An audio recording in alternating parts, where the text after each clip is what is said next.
ఓం శ్రీ సాయిరామ్. పుట్టపర్తిలో భగవాన్ బాబావారి జన్మస్థలం. ఇప్పుడు ఆ స్థలంలో శివాలయం నిర్మించారు. ఈ ఫోటోలో కనపడుతున్న వారు స్వామి తాతగారైన కొండమరాజు గారు. వీరిద్దరూ స్వామివారి తల్లిదండ్రులు, శ్రీమతి ఈశ్వరమ్మ మరియు వెంకమరాజు గారు. స్వామి తన చిన్నతనము నుంచి ఇతరులకు సహాయపడుతూ దయతో మరియు కరుణతో ప్రజలను భక్తి మార్గం వైపు నడిపించేవారు. స్వామి తమ ఇంటిలోని బట్టలను అవసరమైన వారికి ఎల్లప్పుడూ ఇస్తుండేవారు. స్వామి తన తోటి పిల్లలతో పండరి భజనలు చేయించేవారు. స్కౌట్ విద్యార్థిగా పుష్పగిరి తిరణాలలో స్వామి వృద్ధులకు సహాయపడటం, స్వామి తన చిన్నారి భుజాలపై కావడితో నీళ్లు మోసి ఇరుగు పొరుగు వారికి సహాయపడేవారు. 14 సంవత్సరముల వయసులో ప్రపంచముతో తనకు గల భవబంధాలను విడనాడుతున్నాడని, నా భక్తులను పిలుస్తున్నారని తెలియచేశారు. ఒకానొక సందర్భంలో స్వామిని ఫోటో తీస్తున్న ఫోటోగ్రాఫర్ ఎదురుగా ఉన్న రాయి అడ్డంగా ఉందనగా ఆ రాయిని అలాగే ఉంచి ఫోటో తీయమని స్వామి ఆదేశించగా, ఆ తర్వాత ఫోటో తీయగా ఆ రాయియే షిరిడీ బాబా విగ్రహంగా ఫోటోలో కనబడింది. ఇక్కడ స్వామివారు ముందుగా నివసించిన పాత మందిరం. ఇప్పుడది శుభకార్యాల నిమిత్తమై కళ్యాణ మంటపంగా రూపుదిద్దుకుంది. స్వామి మారిన కొత్త మందిరం అంచెలంచెలుగా మారుతూ ప్రస్తుతమున్న శ్రీ సాయి కుల్వంత్ సభా ప్రాంగణంగా మార్పు చెందింది. ప్రతిరోజు స్వామి భక్తులకు తమ విశేష దర్శనాన్ని 2 పూటలా ఇక్కడే ఇస్తున్నారు. కొంతకాలం ఈ మందిరం స్వామి నివాస భవనంగా కూడా ఉండేది. పదులు వందలలో వచ్చే భక్తుల సంఖ్య రాను రాను లక్షలలో మరియు కోట్లకు రూపుదిద్దుకున్న వైనం. ప్రస్తుతం దాదాపు 200 పైచిలుకు దేశాల నుంచి అనేక మంది భక్తులు స్వామి దర్శనానికై వస్తున్నారు. ఈ భగవంతుని ప్రత్యేకత ఏమిటంటే, మనం గుడికి వెళ్తే మందిరం చుట్టూ తిరుగుతాం. ఇక్కడ భగవంతుడే భక్తుల దగ్గరకు వచ్చి దర్శన భాగ్యాన్ని ప్రసాదిస్తారు. తదుపరి ఏర్పడిన బృందావనం బెంగళూరులో స్వామి భక్తులకు దర్శనము అనుగ్రహించుట.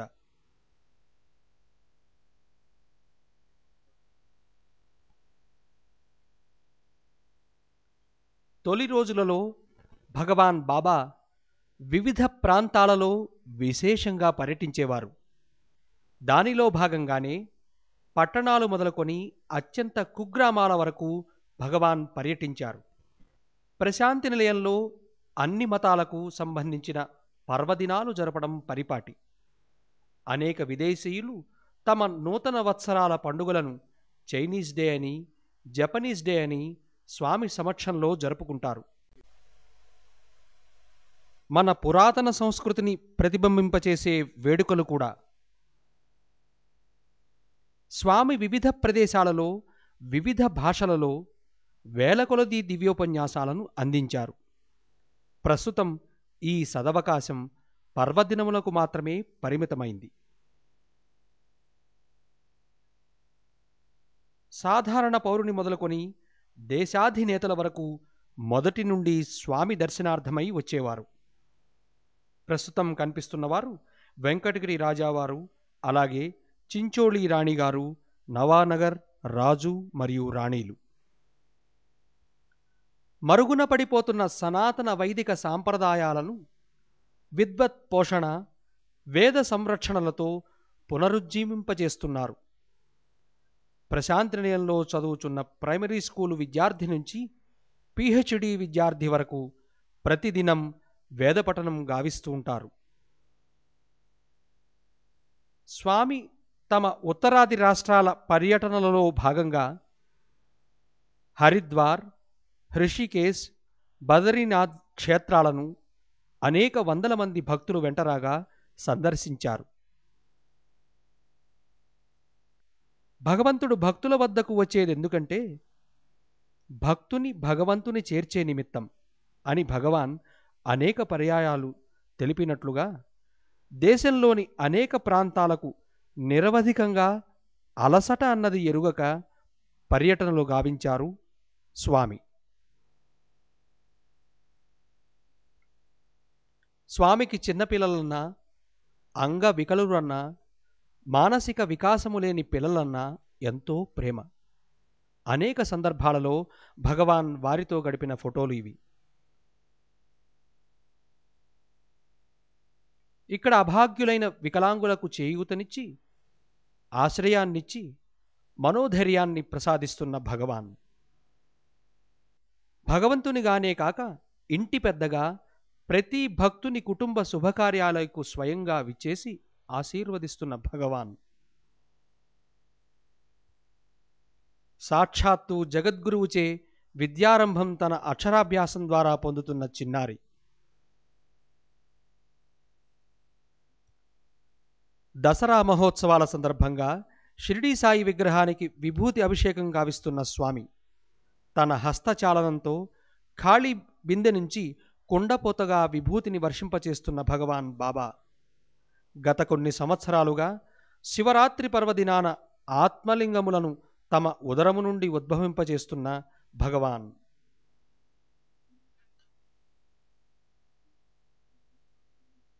శ్రీరాముని కాలంలో జరిపించిన వేద పురుష జ్ఞాన సప్తాహ యజ్ఞాన్ని ప్రతి దసరా సందర్భంగా ప్రశాంతి నిలయంలో భగవాన్ నిర్వహింపచేస్తారు. అదేవిధంగా భక్తుల పిల్లలకు ఉపనయన మహోత్సవాలు, వివాహాలు, వరలక్ష్మీ వ్రతాలు తమ సాన్నిధ్యంలో జరిపిస్తున్న భగవాన్.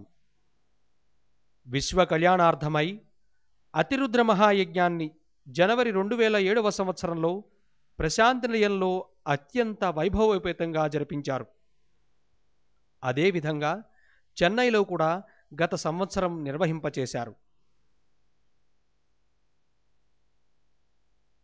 స్వామి పర్యటించిన ఏకైక విదేశం తూర్పు ఆఫ్రికా. 1968వ సంవత్సరంలో ఈ పర్యటన సందర్భంగా అనేక ప్రదేశాలలో అక్కడి భక్తులను అనుగ్రహించిన భగవాన్. భావితరాల ప్రతినిధులైన బాలలను మరియు యువతను గత కొన్ని దశాబ్దాలుగా ప్రత్యేక అనుగ్రహంతో ఉన్నత పౌరులుగా తీర్చిదిద్దుతున్న భగవాన్ బాబా. సర్వధర్మ ఐక్యతకు ప్రతీకగా భగవాన్ బాబా తమ నివాసం ముందు సర్వధర్మ ఐక్య స్థూపాన్ని నిర్మింపజేశారు. అంతేకాక చుట్టుపక్కల గ్రామాలలోని అనేక మసీదులను, చర్చిలను, దేవాలయములను నిర్మింపచేసి సర్వమత సమానత్వాన్ని పెంపొందించారు. షిరిడీ సాయి అవతారంలో లాగే ఈ అవతారంలో కూడా భక్తుల బాధలను తాము అనుభవించడం స్వామికి పరిపాటి. 1963వ సంవత్సరం గురుపూర్ణిమ సందర్భంగా ఒక భక్తుని పక్షవాత వ్యాధిని తాను అనుభవించి తుదకు స్వస్థతనందింపచేసుకున్న భగవాన్. మరొక సందర్భంలో ఒక భక్తుని అపెండిసైటిస్ వ్యాధిని తాను అనుభవించి అనంతరం భక్తులందరి ఎదుట నివారణ కావించుకున్న భగవాన్. ఇది 1970వ సంవత్సరంలో జరిగింది. ఈ సందర్భంగా డాక్టర్స్ను రోగ నిర్ధారణకు మాత్రమే అనుమతించారు తప్ప రోగ నివారణ చికిత్సకు అనుమతించలేదు స్వామి. 1971వ సంవత్సరంలో విదేశీ భక్తుడైన సర్ వాల్టర్ కోవన్ తిరిగి పునరుజ్జీవితుని గావిస్తున్న భగవాన్.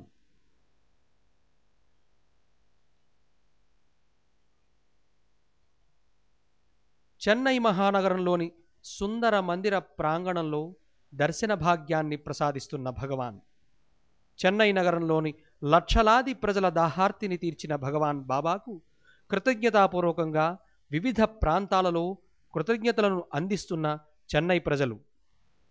తరువాత స్లైడ్లో కూడా ఇదే.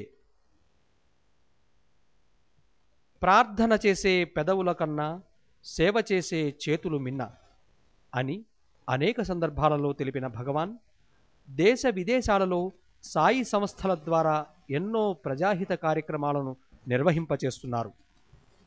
భక్తులందరికీ స్ఫూర్తిగా భగవాన్ స్వయంగా లక్షలాది మందికి ఉచిత విద్య, ఉచిత వైద్యం, స్వచ్ఛమైన నీరు అందించి ఆదర్శంగా ఆచరింపచేస్తున్నారు. 1947వ సంవత్సరంలో స్వామి తమ అవతార లక్ష్యాలని ఈ విధంగా తెలియచేశారు.